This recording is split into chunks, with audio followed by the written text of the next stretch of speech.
যেতিয়া চৰকাৰী পক্ষৰ সদস্যই মাতৃভাষাত বিধেয়ক দাখিল কৰাৰ পিছত আন এজন চৰকাৰী পক্ষৰ সদস্যই আজিৰ সদনত ইংৰাজী ভাষাত ভাষণ প্ৰদান কৰে, তেতিয়াই বুজা যায় আজিৰ বিধেয়কৰ প্ৰাসংগিকতা। সেইবাবে মই আজি বিধেয়কৰ সেইবাবে মই আজি বিৰোধী দলে আসন গ্ৰহণ কৰিছোঁ। মাননীয় অধ্যক্ষ মহোদয়, নিজ মাতৃভাষাত উচ্চ শিক্ষা গ্ৰহণ কৰাৰ পিছত যেতিয়া এজন ব্যক্তিয়ে অন্য এখন দেশত শিক্ষকতাৰ বাবে নিযুক্তি পাব, তেতিয়া তেওঁ কোনটো ভাষাত শিক্ষাদান কৰিব? এইখন দেশৰ নিজ মাতৃভাষা নে আন এখন দেশৰ মাতৃভাষা? সেয়া হ'ব এক প্ৰশ্ন। সেইবাবে গোটেই ভাৰতবৰ্ষত এটা উমৈহতীয়া ভাষাৰ প্ৰয়োজন আছে। যেনেকৈ আজি আইনষ্টাইন একাডেমীৰ গোটেইখন জেগাৰ ইংৰাজীত অসমীয়াত থকাৰ পিছতো তেওঁলোকৰ নামতো আইনষ্টাইন একাডেমী বুলি ইংৰাজীত প্ৰদৰ্শন কৰিবলগীয়া হৈছে।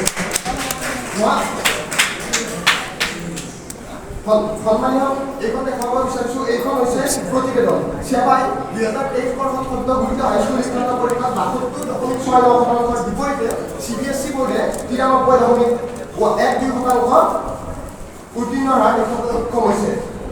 মহামান্য সদনত আজি এনে প্ৰমাণিত হৈছে যে যি মুনা পাতে তাৰ জোপাটোতে চিন। মাননীয় অধ্যক্ষ মহোদয়, যিটো ভাষাত আমি আৰম্ভণিৰে পৰা শিক্ষা গ্ৰহণ কৰি ভাল ফলাফল দেখুৱাবলৈ সক্ষম হৈছোঁ, তেনে এক প্ৰেক্ষাপটত আমি সেই ভাষাটোতে বিজ্ঞানত শিক্ষাদান কৰিলে অধিক বেছি ফলপ্ৰসূ হ'ম। মাননীয় অধ্যক্ষ মহোদয়, আপোনাৰ জৰিয়তে মই সন্মানীয় চৰকাৰী পক্ষৰ সদস্যসকলক এটা প্ৰশ্ন কৰিব বিচাৰিছোঁ। আপোনালোকৰ সন্তানে নিজৰ ৰাজ্যখনতে সীমাবদ্ধ থাকিব বিচাৰে নে আন্তঃৰাষ্ট্ৰীয় পৰ্যায়ত জিলিকিব বিচাৰে?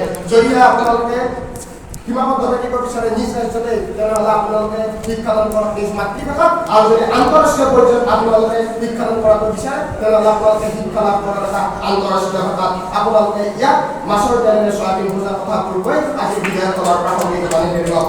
মাননীয় অধ্যক্ষ মহোদয় আৰু মহামান্য সদন, আপোনালোকে জানে শংকৰদেৱৰ কথা, আপোনালোকে জানে শ্বেক্সপিয়াৰৰ কথা। শংকৰদেৱ আৰু শ্বেক্সপিয়াৰ দুইজনে কিন্তু সাহিত্য সাধনা কৰিছিল, কিন্তু শংকৰদেৱক চিনি পাই মাত্ৰ ভাৰতবৰ্ষত আৰু শ্বেক্সপিয়াৰক চিনি পাই গোটেই পৃথিৱী। ইয়াৰ মূল কাৰণটোৱে হৈছে কিন্তু ভাষা। মাননীয় অধ্যক্ষ মহোদয়, আজি মোৰ হাতত গোটেই যুক্তি প্ৰমাণখিনি আপোনাৰ হাতত দাখিল কৰি আজি বিধেয়কখন বাতিল হোৱাত সহায়ক হ'ব বুলি মই আশা ৰাখিছোঁ। ধন্যবাদ মহামান্য সদন, ধন্যবাদ মাননীয় অধ্যক্ষ মহোদয়।